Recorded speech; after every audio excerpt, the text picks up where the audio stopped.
been a while since I did one of these for my office. I'm in my office today editing the first table saw build video on the lift and tilt. And I've been doing that since I got up this morning. I actually started it last night by transferring clips and all that. Quite a lot to it, and there's no possible way I can get it done today, even though it is like I've been at it for nearly 10 hours. Anyway, so I released a video on the, what is that? The making a Forstner bit smaller for a perfect fit. And not unexpectedly, I got a bunch of comments from people, viewers that watch it, and I don't want to leave the impression that what I'm doing here is a negative thing, that I'm criticizing people's comments. I just want to point out things that I don't know, I think that they're overlooking mainly when they make a comment. And that's, first and foremost, is that I didn't start doing this 2 weeks ago. I've got quite a lot of experience. I've resized drill bits before. And the thing is, I did that probably what most people would consider to be the faster way, and that's to use a grinder or belt sander or something like that. And what happens when you use something that takes away material too rapidly is that you can go too far.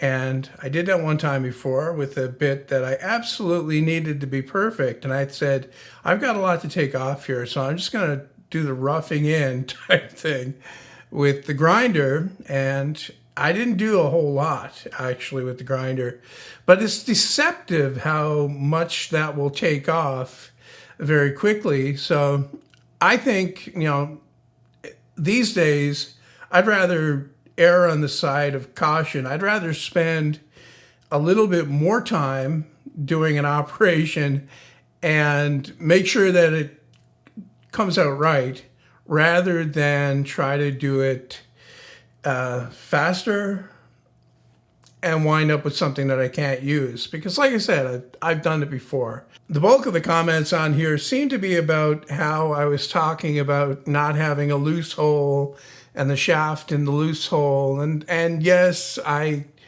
realized what I was saying before I said it. I said this is an opportunity to kind of, play up that, I guess, just for comedic value type thing. And, most people got it. I actually went a lot further with what I was saying there, but I cut a lot of it out, figuring, you get the point. I gotta say something about comments in general that I've noticed that by and large I don't know if it's endemic to all woodworking or do-it-yourself videos, but I don't know, the comments are not too witty, I guess you could say. I remember I went to a ball game in, I can't remember when it was. I'm trying to remember the year. Anyways, it was a long time ago because I haven't been to a baseball game in more than 10 years. Anyway, so it's more than 10 years ago. I'm sitting up in the stands. The seats weren't really great. And a couple of rows down from me were, I guess, judging from their, and of course the team that the Jays were playing was Boston. So I'm assuming, judging from their accent and the fact that Boston was playing, that they were from either Boston or Massachusetts. They came up to see the game, and there were like 3 of them there, and they were talking back and forth. And I couldn't even pay attention to the baseball game because I was too busy listening to what they were saying. It was hilarious how witty they were about some of the remarks they were making. And they weren't, critical remarks, not really. I mean, they were just designed more or less to elicit, some amusement from the listener, that's all. And that seems to be sorely lacking in the comment section. But I see one here that's kind of an exception, and it's from 1080p P, and P is not just the letter P, it's P-E-E-E. If you do this again, just skip holes 2 to 9, and you'll find it much quicker. I thought that was pretty neat. And 19 other people thought it was neat too, because they gave it a thumbs up. And I didn't do that, so I'm gonna go ahead and do that, and then I'll give it my little heart thing there to show that I love it. I love it. Here's one from Jonathan24. And this goes back to, I don't know what it is about me drilling holes and stuff that seems to get people's dander up, I guess. He says, why would you drill holes in plywood? You can see through it anyway, question mark, exclamation mark, question mark. And then he goes on to say, oops, wrong video. And that's the comment that I got on the, I think, on the drilling holes through glass experiment thing.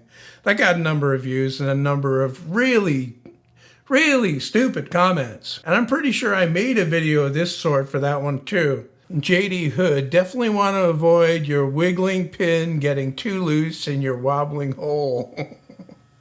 Another fairly common comment was about the adjustable hole color thing. I actually made one of those.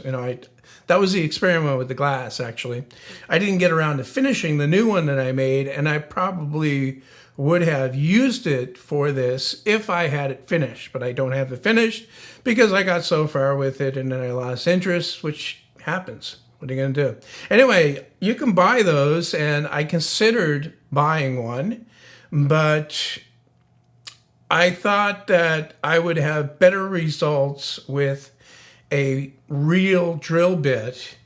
See, the thing about those adjustable things is that, first of all, it takes a long time, or it takes many tries to get them dialed in, and you really want to dial it, like you really want to test it in the plywood that you're going to be drilling in the end. You don't want to be trying it in some old crap plywood, because it will cut that plywood differently than it will the expensive Baltic birch. So that's the reason why I drill all the holes in the Baltic birch, so that I could see the actual true results that I would get. And I just thought that using that adjustable thing would be problematic in that it takes time to set up. Also, I have my doubts about whether it would cut the hole truly plumb or straight all the way down, because the cutter is cutting around, yes, swinging around, and then as it goes down deeper, is it going to cut it more at the entrance, make it wider up there? Is it going to start to deflect inwards as it's going down? This is 3/4 of an inch plywood that I'm drilling into. And then not to mention that what I'm doing with this bit in the 3/4 inch plywood is I'm drilling a counterbore. I'm not drilling all the way through. So I'm only drilling in a 1/2 inch with this bit, and then I'm finishing the hole with a smaller bit, a 1 1/4, I think it is. So that was another thing that I considered as well. And then not to mention that when I went to look for one of those, it was roughly twice as much as the bit that I would need. So I decided just to get the bit. And I didn't honestly think it would be as far off as it was, because, normally if you buy a drill bit for a specific size bearing, I'm thinking, in particular now, when I did my belt grinder, I had a lot of 1 3/8 outside diameter bearings, and I bought a 1 3/8 inch bit, and that drilled holes that were perfectly sized for that bearing. So you can't see into the future, unfortunately, and hindsight is 20/20, as they say. I did the thing, I recorded it, I showed it. It's easy enough to sit and watch the video and come to the conclusion that you would have done it better, or you would have done it faster, or you wouldn't have done it that way at all.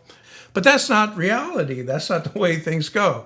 And speaking of reality, I came up with a good slogan for a t-shirt. Another fairly common comment was on Runout, and it's a valid point for something that has more rigidity, like in a more rigid setup, like a milling machine or maybe a metalworking lathe or something like that. But it's absolutely not a problem on this one, especially when you're using a big Forstner bit like that.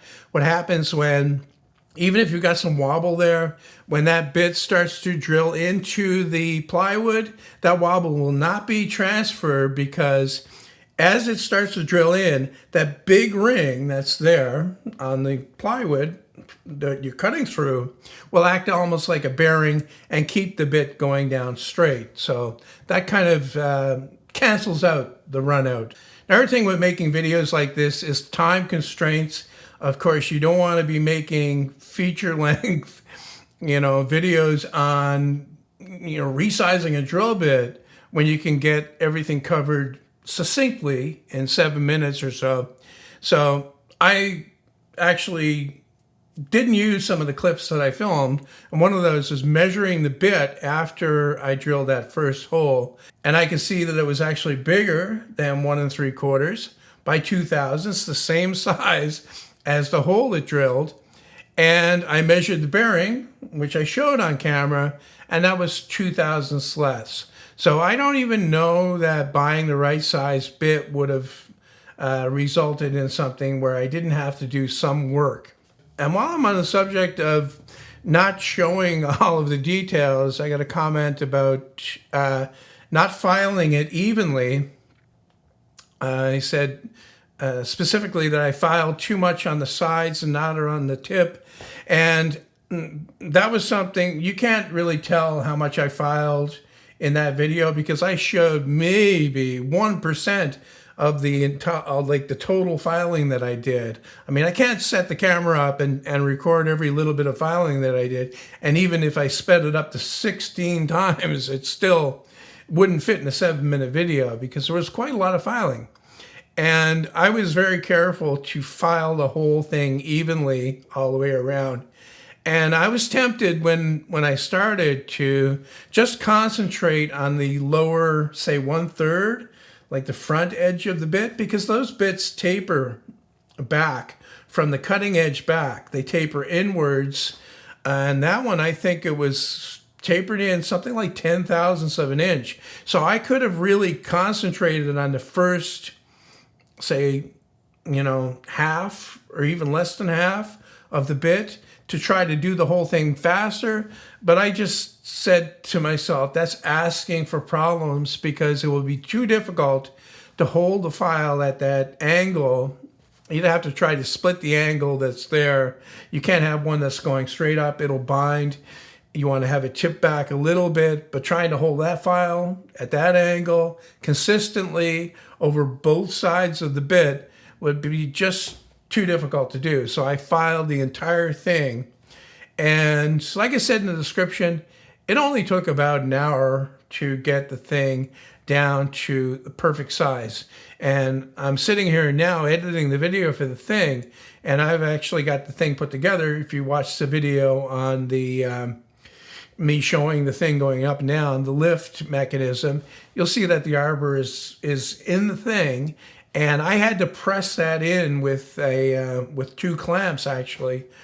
I think it was 2 clamps. Yeah, it was 2 clamps, and I cut 2 pieces of hardwood to go in beside or on top of the bearing and push it in.